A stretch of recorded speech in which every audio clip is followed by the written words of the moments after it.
Everyone has a plan B, but most of us are not necessarily doing what we originally planned to do.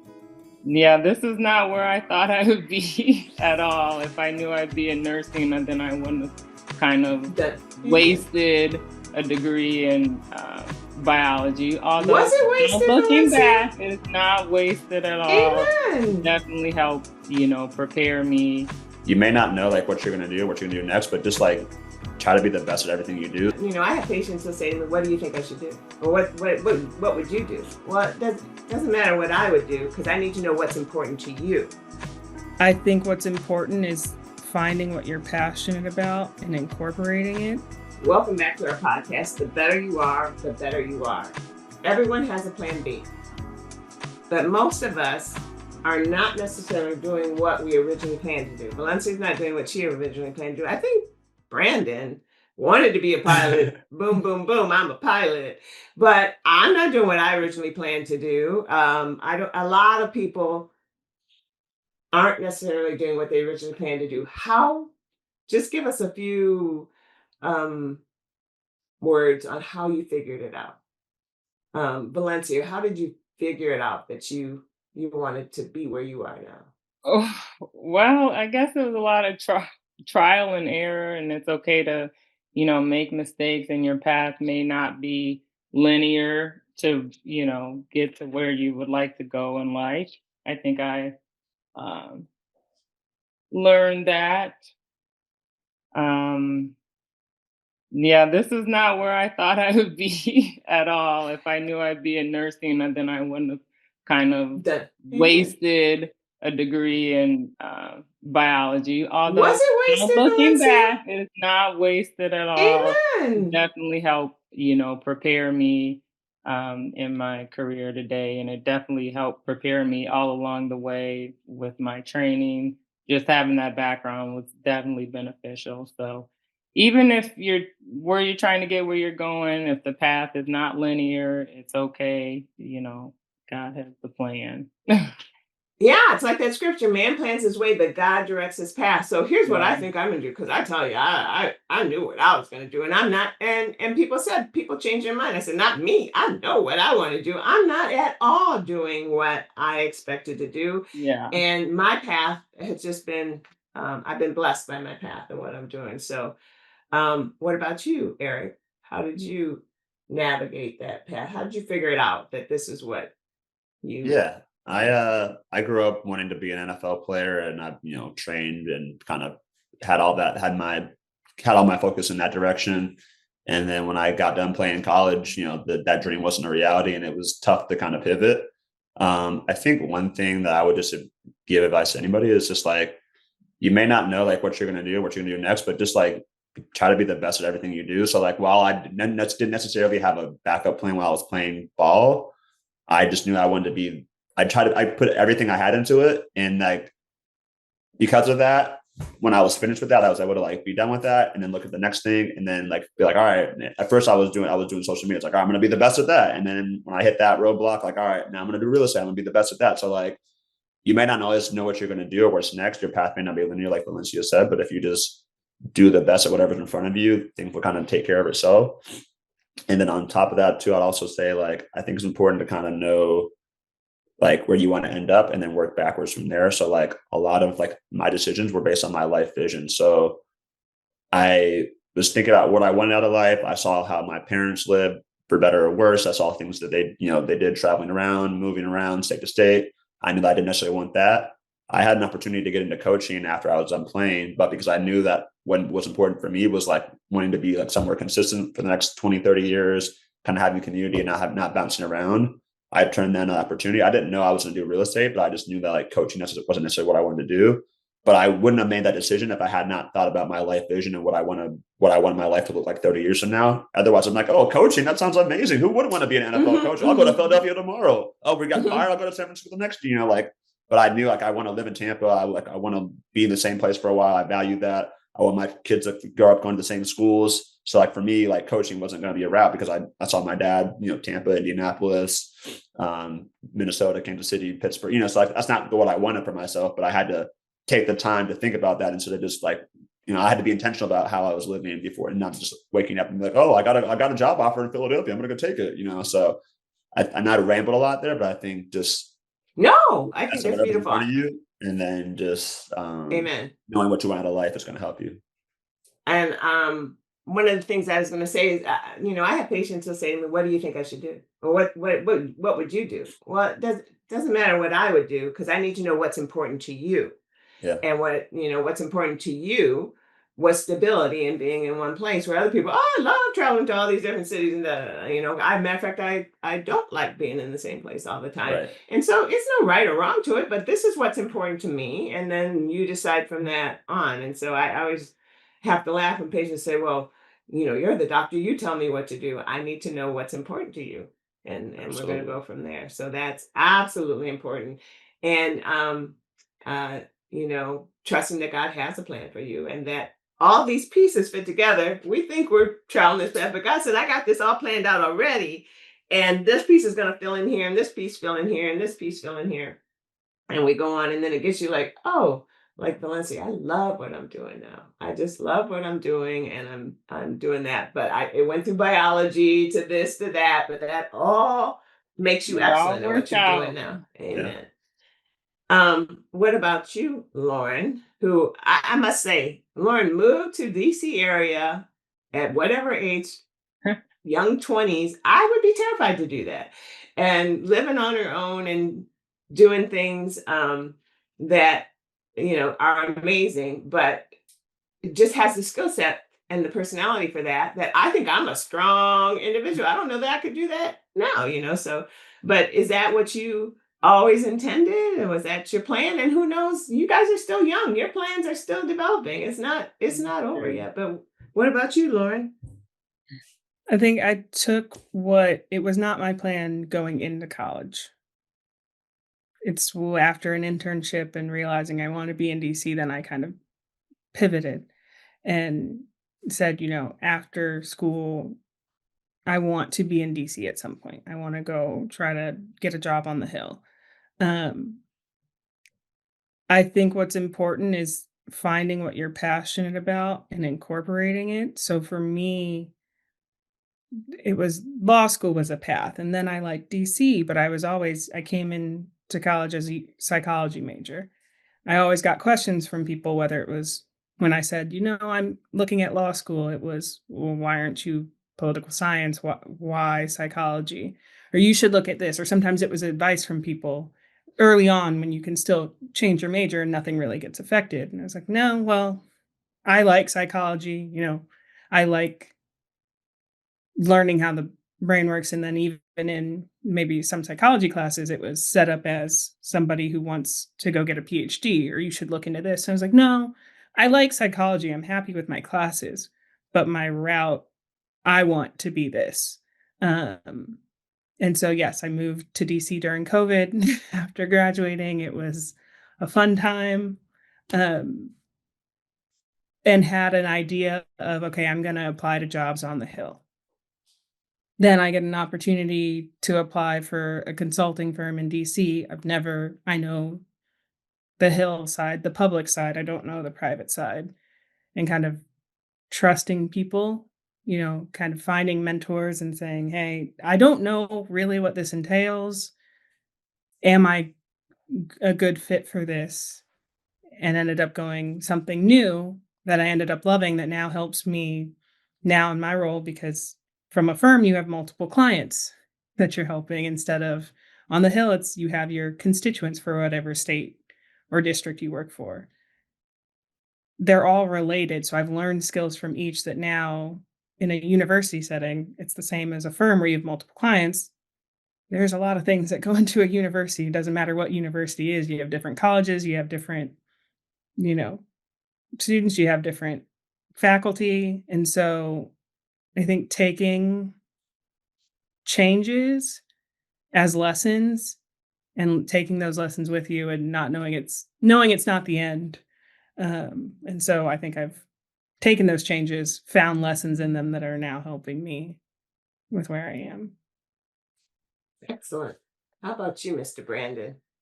I hear you're like the godfather for all these people. They Well, look up to you no, and you're right. I like when I left high school, I knew what I wanted to do. Um, I I thought, um, well, I had an idea and I was pursuing that idea, but I think my error was I wasn't willing to listen to anyone. Um, Mm. like for example, my dad and my mom were like, "Hey, maybe there's some scholarship opportunities out there," and I was like, "No, I'm just gonna take out student loans and I'm gonna accomplish this goal. I'm not like, you know, like the road might have been a little bit smoother if you like listen." So I think that was something I would pass along. Is like, hey, yes, you have a goal, but maybe try to get some knowledge or wisdom or even some mentorship on how to accomplish that goal versus just hearing one path and just doing that. And did it end up being wrong? No, but was it the path of least resistance? Not Mhm. necessarily. Mhm. So I mean, like when I left school and I was working at the small regional, I was paying back my student loans. It was like, man, now I feel it. Ah. See, I didn't feel it Mhm. before, but now I feel it a lot right now. Mhm. So maybe if I would have just written a couple of essays and tried for a couple of scholarships, that would Uh-huh. have Mhm. changed how I felt about my plan later, uh, once the bill came due. So Yeah. that'd be my one thing. And to your point, it's just like giving advice to somebody, they don't accept it. So you apply for this scholarship, you apply for that. Doesn't mean you're no value if you don't get it. Right. And it doesn't mean, but maybe I get some money and maybe it helps me out. So, Right. there's, I think sometimes people are like, oh, or even applying to different programs. I might not get in. Well, it's fine. That's not for you. That's not the plan God has for you. You shake the dust off your boots and you go on. But maybe you do. And if it's just I don't want to say just, but it's writing an essay that explains your passion of what you're doing. You modify it to fit that one, to put that little bit of effort in might At make the the path a time, little smoother. it felt like just writing an essay was too much work. Yeah, Later in life, it was like just writing an essay yeah, was yeah, not that yeah, bad. yeah. I would tell you, Davi and my youngest daughter's in the process of that I like at the beginning of the year in the summer. Let's write a sort of a template essay and then we'll modify it to fit those different schools. It won't be as much work at the time when you've got other things on you so that and you say and you apply and they accept you fine. If not, it's not what God had planned for you. So Yeah. it's no big deal.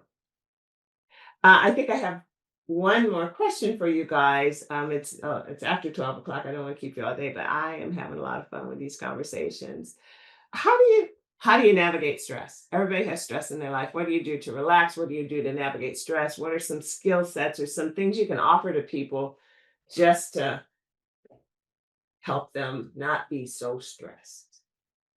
Let's start with Valencia. I think for me, how to navigate stress, having an outlet. My job, you have to be there, you have early case start, so you have a long day, an early day. And for me, I like to get started by working out in the mornings. It's really been a positive stress reliever um, for me, and it just kind of helps set the tone for the day. And you just you feel refreshed, kind of energized. You're doing something for yourself before you're about to go, care for others. So that's been a big stress reliever for me. I think it helps a lot. And some people say, well, I don't have time in the morning. They do it in the evening. You're probably like me. If I don't do it in the morning, If I I don't don't do it in really. the morning, it's not getting done. And Yeah. so How about you, Eric? Yeah. I get stressed out a lot. My job is stressful. I try to manage it. I don't know how successful I do. I have all the systems, but it don't be work sometimes. But I try, like Val said, to kind of fill my tank up. It's kind of like, to use a airplane analogy, of putting your mask on first before you put somebody else's mask Amen. on.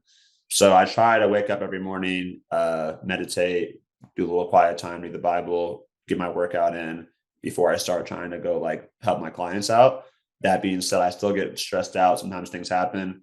I think in addition to like trying to do all the things like your routine and all that, having somebody to talk to is big too. Mm. I think just whether it's a friend, a spouse, a professional, therapist or whoever it is, just having somebody to talk to, realizing that like the things you're going through, like you're not alone most likely. And then Yeah. also like after you like, even though it just sounds silly, but like just saying the things that you're dealing with out loud, usually you find out like afterwards, you're like, oh man, like the problem didn't go away necessarily, but like I do feel better like that I spoke it and that somebody validated my concerns. And now I'm gonna like figure out the next step as far as like finding the solution. But like when you're just like in your head the whole day and you're like, man, nobody understands me, nobody knows what I'm going through. Like I have the hardest job ever and nobody else does. It's like you build the story up, and then if you like talk to your friend, your partner, whoever, and you're like, oh, okay, actually they're doing something similar. It's not that bad. It is legitimate what you're going through, but it's not the end of the world. And then like how do we move forward? So I would just say like to summarize everything is just like having that routine, taking care of yourself, and then having that positive outlet to kind of vent your thoughts and feelings. I think that's so important too. Don't be isolated. And I think sometimes, particularly the devil will try to isolate you. You're the only one. You're the only one. You're like, oh no, I'm not. And I too, like you, I like to study my Bible and then work out. And I when I'm on call, I have to get up there so early. I don't have time to do that. So I listen to some podcast or something on the way to, or gospel music in my earpiece as I'm walking into the hospital and stuff like that. It helps me a lot. So how about you, Miss Lauren? I How do try. you navigate stress? Yeah.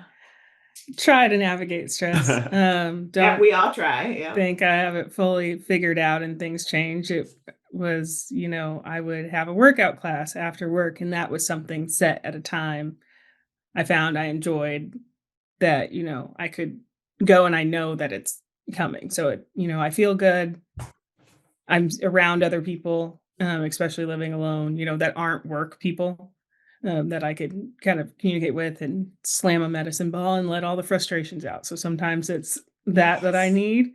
I think recognizing individually what you need or just what works for you. So sometimes if it's I'm overthinking or it's been a long day, I had a student tell me yesterday, like, go to bed, don't think about work, it'll be there tomorrow, just because she's learned me. And so I've learned that myself too, of like, okay, if I watch a crime show that's very mystery, my brain is going to keep working. And so I need to watch something mindless to like the shut Sound of off and Music. separate. Not The Sound of Music. I can tell you I've watched Wicked multiple times just because I like it. I'll watch things that, it's maybe it's not mindless, but maybe I want to watch something that I've seen multiple times. I know what's going to happen because I know I have trouble shutting my brain off at the end of the day. So depends on what my body needs. Yeah, for me it's Wicked. So.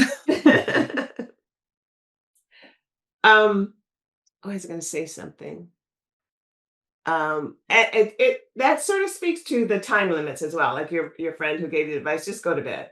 I was never one to study all night for a test in the morning. You all know, at 8 o'clock, I'm pretty much out of the game. See ya.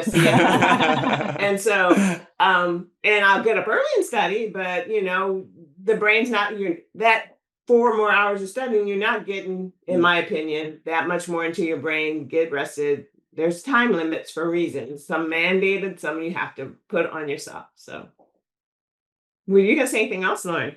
I was going to say, versus me, I'm a night person. I can be up until 3 a.m. sometimes, and my brain is sometimes working the best then. So it's, I've tried. We're still going to try that. I'll get up and work out in the morning, but sometimes I go down to my gym at 11 p.m. and no one's there. So yeah, that's what works for them. I have to laugh. I just have to tell you the story that my daughters would often say things to me at night. And you said this. I said, you asked me after 8 o'clock, didn't you? Were my eyes open? Did I actually look at you? Did I open my eyes and say, yes, it was okay to do this? Yeah, remember I asked you? And you said, no. So anyway, they know that. They're night people and I'm more of a morning person. What about you, Mr. Brandon? I think I do something a little bit of what everyone does, like Eric said, and I reach out to like friends or family if something's really bothering me. It's just get it off my chest. I like to get a workout in, like Val said, and like Lauren said. The other thing is kind of like the Hulk, where he said he was always angry. It was like like stress is on the way, especially in my job. Like maybe not today, but probably tomorrow or the next day. Like it's coming, right? So you're gonna end up being like they say, like the duck is, right? Where on the surface it looks fine. Underneath it's pedaling like crazy. You know that's coming, and it's gonna stress you out, especially when weather hits or something like that. It's on the way. So there's no point in trying to worry about it now. Let's just deal with it when it's over. And then if it was truly that stressful for me that day, and I'm probably different than everyone else is, if I can get a really good meal and I can just eat by Oh, myself, like that is the best yeah. relief that I can get from any kind of stress. It's just I just want to eat a really satisfying meal. It doesn't matter what it is. But I want to eat it by myself. That's the only thing. Just so I can decompress and just enjoy, because there's a lot of talking going on in your Yeah. headset, so, like, you just want it to be by yourself and just eat. And I've gotten criticism from some friends, they're like, "So on the overnight, do you hang out with the other crew?" Like, it kinda depends. I might go grab a meal and bring it back to the hotel room and just eat it by myself and not talk to anybody. No, I can understand that. And I like your point about stress is gonna come. It's gonna come.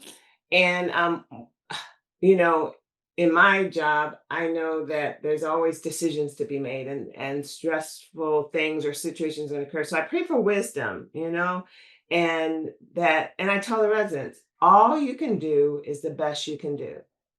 And that's all you can do. And if you're doing the best you can do, don't let anybody make you feel bad about what you did in the situation. Look back at the situation. Like all good teams review the films, I tell them. All good teams, even if they won the game, they want to know how can we do it better next time. So if you have a bad outcome, you look at what happened, not to feel bad about it, but say, what am I going to do differently, if anything, next time? But in that moment, you are doing the best you can do. So all of you and people in general, I think, need to recognize, I pray for wisdom. I pray that God guides my steps, and then I just do the best I can do. And not everything happens perfectly. And stress, indeed, as you point out, will come. If it's not there, it's around the corner. And you stay calm and you rely on your instincts and your plan Bs if you had them, but now you're down to plan F. And I didn't have a plan, but I know how to think calmly and decide, look at my situation and see what I'm going to do. So, I can't thank you all enough. We were going to talk about housing and buying a first home. I know that's important for some people on this panel. Eventually, if I'll they don't call know you it later, yet, it Eric. will be. Got you And offline. or we can maybe do another podcast on what's important for buying a first home. And I think it's important for people to know. And you guys have experience in having bought a home and what you can advise people. But I don't want to take up all your day. I know you have things to do. I appreciate you so much for doing all this. And I've just had the best time. I think you guys are remarkable, and I'm blessed to have you in my family. Thank you So, for having me. Yeah, oh, thanks it's for been having me. great. Thanks. Yeah, thanks for having us. Also, I want to just take a moment to give you and Aunt Sherry and my dad and Lyndon their flowers. Obviously, you're the one on the call today, but just see your guys' offspring here, and pilots and anesthesiologists and lobbyists. It's like this next generation. We're following in y'all's footsteps. You guys set like a great example of what to be, and we're gonna hopefully our children will do the same thing one day. And I just want to thank you, Aunt Lauren, and all of our parents for kind of setting the foundation of excellence. I know not every Black family has that, but we do, so it's really special. So I just want to acknowledge that and say that while we're all here. Thank you. I appreciate that. People often say things to me. I said, I'm the apple doesn't fall far from the tree, and I'm blessed by the tree. You should see the tree that I came from. And so I think you guys are all blessed from the trees that we're coming from. And I look forward to how you all bless your lovely children and their things from there. It's just God has blessed us all, and we're thankful for it. So, Amen. Thank you for listening in today. Weren't you inspired, encouraged, and uplifted? We hope so, because we're praying the best for you. Join us again next time for more betterment, because the better you are, the better you are.